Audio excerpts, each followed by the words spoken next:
बृजभूषण शरण सिंह, जिनके लिए दबदबा शब्द इस्तेमाल किया जाता है, इन दिनों अपने एक बयान और फिर उस बयान पर माफी मांगने के लिए सुर्खियों में।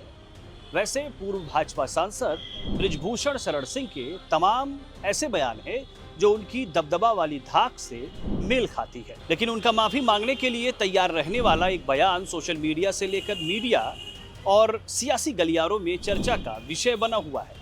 लोग सवाल कर रहे हैं कि आखिर पत्थर की लकीर जैसे मजबूत दमखम दिखाने वाले बाहुबली नेता को माफी क्यों मांगनी पड़ी। दरअसल पूर्व भाजपा सांसद ने हनुमानगढ़ी को लेकर एक बयान दिया था। उनका बयान सीएम योगी के उस बयान के बाद आया था जिसमें मुख्यमंत्री योगी आदित्यनाथ ने सपा पर निशाना साधते हुए दावा किया था कि जो लोग आज आस्था की बात करते हैं, इन्हीं लोगों ने हनुमानगढ़ी में नमाज पढ़वाने का काम किया था।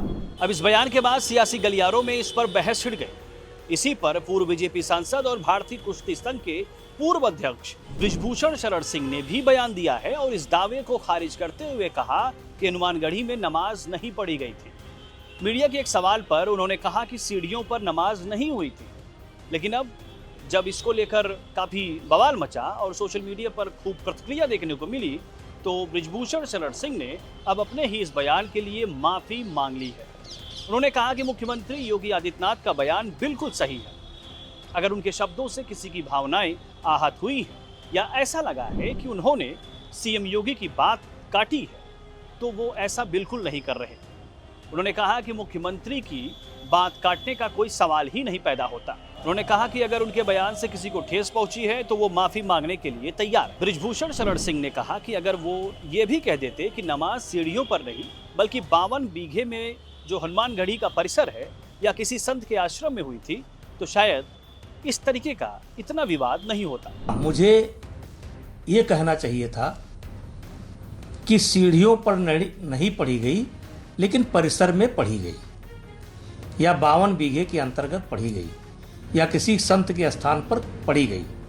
लेकिन जब ये प्रश्न मेरे सामने आया कि क्या सीढ़ियों पर नमाज पढ़ी गई, तो मेरे मन को एक बहुत बड़ा झटका लगा कि आज हनुमानगढ़ी के सीढ़ियों पर नमाज पढ़ने की बात आ रही है, जिसको मैंने सिरे से नकार दिया। अब अस्तस्तामा हतो नरो या कुंजरो, मैंने हाथी है कि जानवर है कि अस्वस्थामा है।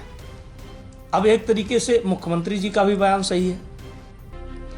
इसके बाद जो पूज्य संतों ने बयान दिया है, अयोध्या के पूज्य संतों ने बयान दिया है, उनका भी बयान सही है और हमारा भी बयान सही है। और मैंने यही कहा था कि हनुमानगढ़ी की सीढ़ियों पर नमाज नहीं पढ़ी गई।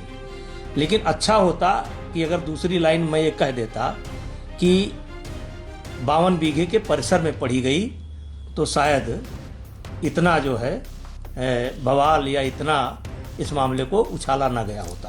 तो आज मैं बड़ी जिम्मेदारी के साथ, अगर किसी को ठेस पहुंची है या मीडिया ने इसको तोड़ मड़ोड़ करके ऐसे दिखाया कि मैं मुख्यमंत्री जी की बात काट रहा हूं, मैं मीडिया के माध्यम से कहना चाहता हूं, मुख्यमंत्री जी की बात काटने का कोई प्रश्न ही नहीं उठता, ऐसी मेरी कोई भावना नहीं थी। अब सवाल उठता है कि आखिर जो बृजभूषण शरण सिंह अपनी बात और उस पर अडिग रहने के लिए जाने जाते हैं, जिनके बयान से लोग उनकी मजबूत दमदार छवि का अंदाजा लगा लेते हैं, वही बृजभूषण शरण सिंह ने माफी कैसे मांग ली। तो इसके पीछे जो कारण माना जा रहा है वो ये है कि जब सीएम योगी के बयान के बाद बृजभूषण शरण सिंह ने हनुमानगढ़ी में नमाज पढ़े जाने की बात को खारिज किया, तो उन्हें सोशल मीडिया से लेकर राजनीतिक गलियारों में भी खूब आलोचना झेलनी पड़ी। उनकी कद्दावर छवि को भी इससे झटका लगा।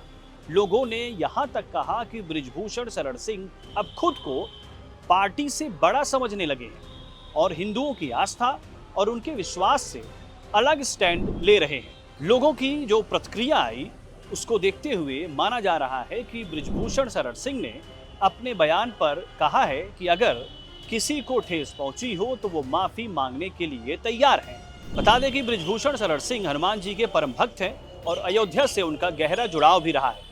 इस वीडियो पर आप अपनी राय हमें कमेंट बॉक्स में दे सकते हैं।